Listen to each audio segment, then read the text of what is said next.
So we're going to take a look today at what the keys are between you guys hitting the fairway and a tour player. Why is it they hit a low one? How do they hit the low one?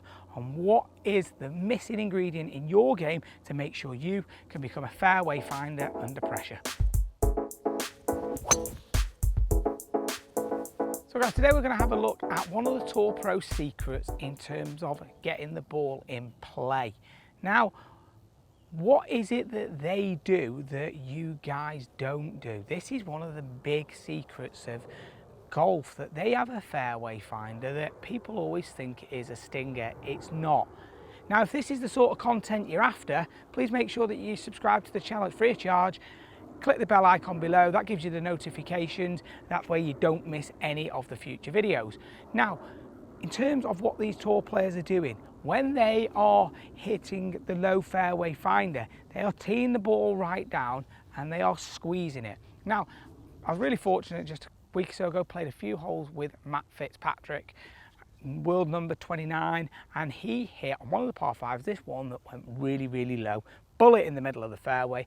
And as we were walking off the tee, I said to Matt, I see that you hit that nice low tee shot right there, Matt. What is it that you've done to hit that tee shot?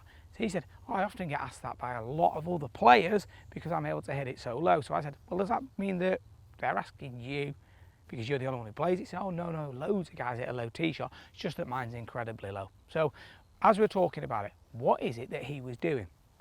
So the first thing that he spoke to me about was that he was hitting down and feeling like the right hand was really down at the floor. So when it's down at the floor this way, you can see that there's so much less loft coming through. Now, when you hit a ball lower, it's got less chance to get offline because it's not floating up about in the air. So if we can keep the ball down low, there's less chance of that ball getting offline. Now, what he is doing is that he is on that way through, he's making sure that he's got a bit of weight on the front foot so that he can stay on the left side to be able to hit down on it. What he's also doing is letting that right hand look at the ground at impact here, which is presenting less loft, which is giving that low drilled flight. So I said to him, how much weight do you feel like you've got over the left side, Matt? And he was saying that he reckons it's probably about 65 to 70%, feeling it's more over the left. Staying left throughout the swing was his feeling. Doesn't mean he's doing it. You know, the tour players often have a feeling that is different to the reality. And then that right hand is on top of the ball to give that low squeeze flight.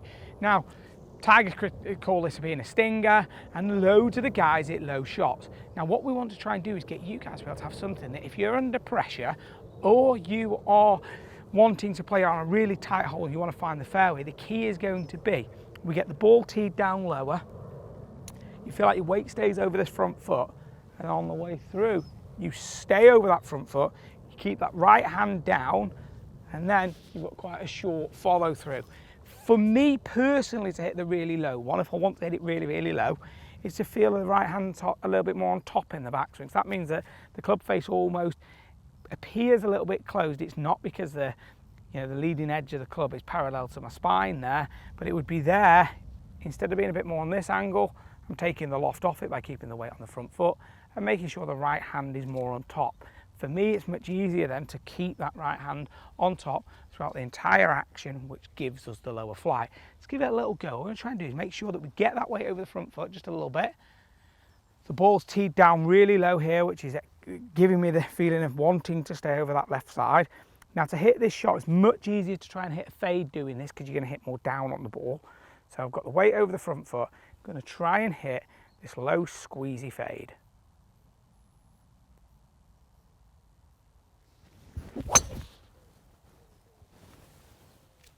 So that one's gone about quarter of its normal height. It's got a little cut on it. It's going to work down in the fairway and it's just going to run out. That was really simple to do because the weight stayed over the front foot, hit down on it, and that curtail follow through meant it was very easy for me to feel the right hand and its relationship to what the club face did through impact. What I would do, guys, is I would experiment with this to find your way. Do you like to just feel it through impact like Matt does? He just feels like it stays forward. Do you want to get it in the backswing and then keep it there?